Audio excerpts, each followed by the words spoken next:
जय हिंद प्यारे साथियों। संविधान का ये थर्ड लेक्चर है। 2 लेक्चर मैंने अपलोड कर दिए हैं 10-10 क्वेश्चन के, आप लोग उसको देख लीजिए। और ये तीसरा लेक्चर है, इसमें 10 मोस्ट इम्पॉर्टेंट क्वेश्चन हैं जो प्रीवियस ईयर के एग्ज़ाम से लिए गए हैं और यूपी पुलिस के एग्ज़ाम से पॉइंट ऑफ व्यू से काफ़ी इम्पॉर्टेंट है। तो पहला क्वेश्चन यहाँ पे है, भारतीय संविधान में निम्न अनुच्छेदों में से किस एक के अधीन राज्यपाल राष्ट्रपति विचार के लिए किसी विधेयक को आरक्षित रख सकता है।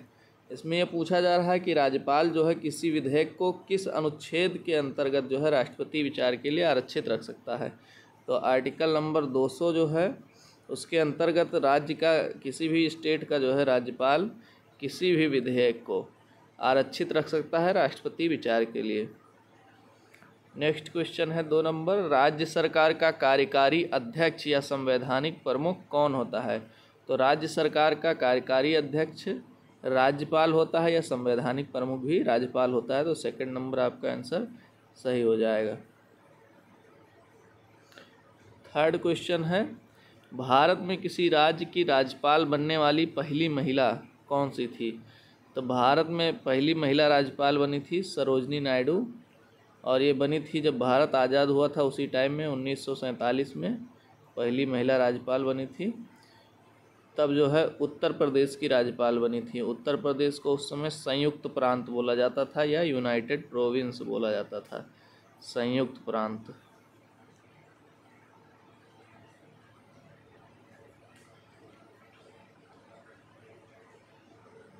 फोर्थ क्वेश्चन है, संविधान को एक पवित्र दस्तावेज किसने कहा था। तो भीमराव अंबेडकर ने कहा था संविधान को एक पवित्र दस्तावेज। पहला ऑप्शन सही हो जाएगा आपका, वी.आर. अम्बेडकर। फिफ्थ क्वेश्चन है, निम्नलिखित में से कौन भारतीय संविधान की आत्मा कहलाता है, या भारतीय संविधान की आत्मा किसे कहते हैं। अब देखिए यहाँ पे 2 प्रकार के क्वेश्चन हैं। एक तो बोलते हैं प्रस्तावना या उद्देशिका को भी भारतीय संविधान की आत्मा बोला जाता है। प्रस्तावना या उद्देशिका दोनों एक ही चीज़ है, प्रस्तावना या उद्देशिका। सॉरी यहाँ लगेगा, उद्देशिका को कहा जाता है संविधान की आत्मा। या भीमराव अंबेडकर ने किसे संविधान की आत्मा कहा था, तो ये हो जाएगा संवैधानिक उपचारों का अधिकार, जो ऑप्शन नंबर डी है, ये हो जाएगा भारतीय संविधान की आत्मा। लेकिन अगर भीमराव अंबेडकर नहीं पूछता है, ऐसे पूछता है भारतीय संविधान की आत्मा किसे कहते हैं, और ऑप्शन में उद्देशिका या प्रस्तावना दिया है, तो आप वो आंसर लगा सकते हैं।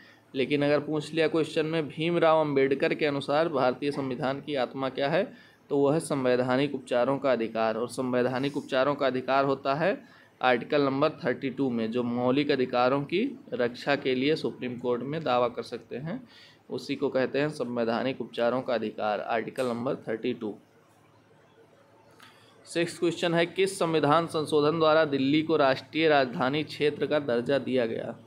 तो राष्ट्रीय राजधानी का क्षेत्र का दर्जा दिया गया है दिल्ली को 69वें संविधान संशोधन द्वारा। ऑप्शन नंबर बी आपका सही हो जाएगा आंसर।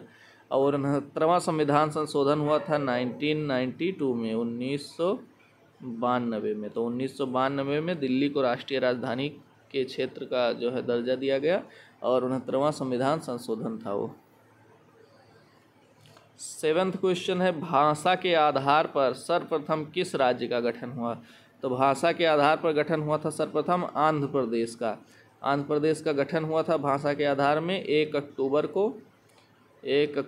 1953 को भाषा के आधार पर आंध्र प्रदेश राज्य का गठन हुआ था। और ये उस समय एक समाज सेवी और क्या कहते हैं उसको, श्री रामुलु पोट्टी करके नाम था उनका। वो अनशन पे बैठे थे भाषा के आधार पे जो है राज्य का गठन करने के लिए, और उसी पे हड़ताल पे उनकी मृत्यु हो गई थी। तो सबसे पहले भारत का आंध्र प्रदेश राज्य का गठन हुआ भाषा के आधार पर। इसके बाद में फजल अली की सदस्यता में एक आयोग की गठन किया गया, भाषाई आयोग का। उसके आधार पे फिर दोबारा और सारे राज्यों का गठन हुआ। 8वां क्वेश्चन है, मौलिक अधिकारों के अंतर्गत कौन सा अनुच्छेद बच्चों के शोषण से संबंधित है? तो बच्चों के शोषण से संबंधित अनुच्छेद है 24। अनुच्छेद 24 में है 14 वर्ष से कम बच्चे हैं जो उनको किसी भी कारखाने या रोजगार में आप नहीं लगा सकते हैं, आर्टिकल नंबर 24 में। 9th क्वेश्चन है भारतीय संविधान में संशोधन करके शिक्षा का अधिकार कब जोड़ा गया? तो भारतीय संविधान में संशोधन करके शिक्षा का अधिकार, ऑप्शन नंबर ए हो जाएगा आपका सही आंसर, 1 अप्रैल 2010 को जोड़ा गया। और शिक्षा का अधिकार किस संविधान संशोधन द्वारा जोड़ा गया ये भी पूछा जा सकता है। तो 86वां संविधान संशोधन जो था उसके आधार पे उसी संशोधन में जोड़ा गया था 2002 में। 86वां संविधान संशोधन 2002 में हुआ था और उसी संविधान संशोधन में शिक्षा का अधिकार जो है जोड़ा गया। और किस अनुच्छेद में यह आता है? तो ये एक मौलिक अधिकार है, शिक्षा का अधिकार, जो बाद में जोड़ा गया 21A में रखा गया है। अनुच्छेद 21A में एक मौलिक अधिकार है जिसमें 6 से 14 वर्ष के बच्चों को मुफ्त और अनिवार्य शिक्षा देने की बात की गई थी। लेकिन अब इसको लागू करने के लिए एक अध्यादेश वो आया था, act, right to education act, RTE, right to education act, जो कि 2009 में आया था। ये भी काफ़ी इम्पोर्टेंट है। राइट टू एजुकेशन एक्ट कब आया? 2009 में। ये शिक्षा के अधिकार को लागू कराने के लिए आया था, राइट टू एजुकेशन एक्ट 2009 में। इसमें क्या था? 6 से 14 वर्ष के बच्चों को निःशुल्क एवं अनिवार्य शिक्षा दी जानी चाहिए, जो कि अनुच्छेद 21 में आता है। और ये 86वां संविधान संशोधन था जो 2002 में हुआ था। 10th क्वेश्चन है भारतीय संविधान में समस्त कार्यपालिका की शक्तियाँ किसमें निहित हैं? तो समस्त कार्यपालिका की जो शक्तियाँ हैं वो राष्ट्रपति में निहित हैं। जो राज्य होता है तो राज्य की कार्यपालिका की शक्तियाँ राज्यपाल में निहित होती हैं, राज्यपाल में। जबकि किसी देश की मतलब भारत देश की कार्यपालिका की शक्तियाँ जो हैं राष्ट्रपति में निहित हैं। तो राज्य में राज्यपाल में निहित होती हैं और देश में है राष्ट्रपति में निहित होती हैं।